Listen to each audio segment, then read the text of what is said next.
ഒരു വശത്ത് സപ്ലൈകോയിൽ അവശ്യ സാധനങ്ങളില്ല, മറുവശത്ത് ജീവനക്കാരും കരാറുകാരും ചേർന്നുള്ള കൊള്ള ഒരു സ്ഥാപനത്തെ മുച്ചൂട് മുടിക്കുകയാണ്. ഇതുവരെ പല കൊള്ളകളും വകുപ്പ് തല അന്വേഷണങ്ങളിൽ ഒതുങ്ങുകയായിരുന്നു. എന്നാൽ ഇതിന് പിന്നിലുള്ള കരാറുകാർ രക്ഷപ്പെട്ടതോടെ ക്രിമിനൽ കേസുകളിലേക്ക് പോകാൻ സപ്ലൈകോ നിർബന്ധിതരായി. വർഷങ്ങൾ നീണ്ട തട്ടിപ്പാണ് സപ്ലൈകോയുടെ പല ഗോഡൌണുകളും നടന്നിരുന്നത്. ആരും ചോദിക്കാനും പറയാനും ഉണ്ടായിരുന്നില്ല. ഏറ്റവും ഒടുവിൽ മലപ്പുറം തിരൂർ ഗോഡൌണിൽ കണ്ടെത്തിയത് 2,78,00,000 രൂപയുടെ തട്ടിപ്പാണ്. കൊല്ലം കടയ്ക്കലിൽ 55 ലക്ഷത്തിൻ്റെയും. 2 കേസുകളിലായി 12 സപ്ലൈകോ ജീവനക്കാർക്കെതിരെ പോലീസ് കേസെടുത്തു.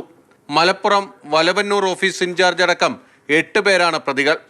റേഷൻ ഭക്ഷ്യസാധനങ്ങൾ ശേഖരിച്ച് വിതരണം ചെയ്യുന്നതിലാണ് തട്ടിപ്പ് കണ്ടെത്തിയിരിക്കുന്നത്. കടയ്ക്കലിലും സമാനമായ രീതിയിൽ ഭക്ഷ്യധാന്യങ്ങൾ കടത്തിക്കൊണ്ടുപോകുകയായിരുന്നു. കാലങ്ങളായി സപ്ലൈകോ ജീവനക്കാരും കരാറുകാരും തമ്മിലുള്ള ഒരു വലിയ കോക്കസ് ഉണ്ട്. അവരാണ് ഈ തട്ടിപ്പുകൾക്കെല്ലാം പിന്നിൽ.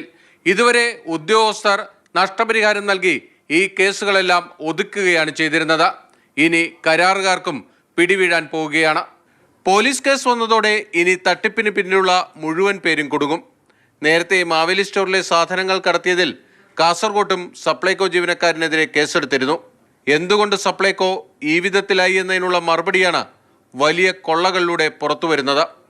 ബിനിൽ, മാതൃഭൂമി ന്യൂസ്, കൊച്ചി.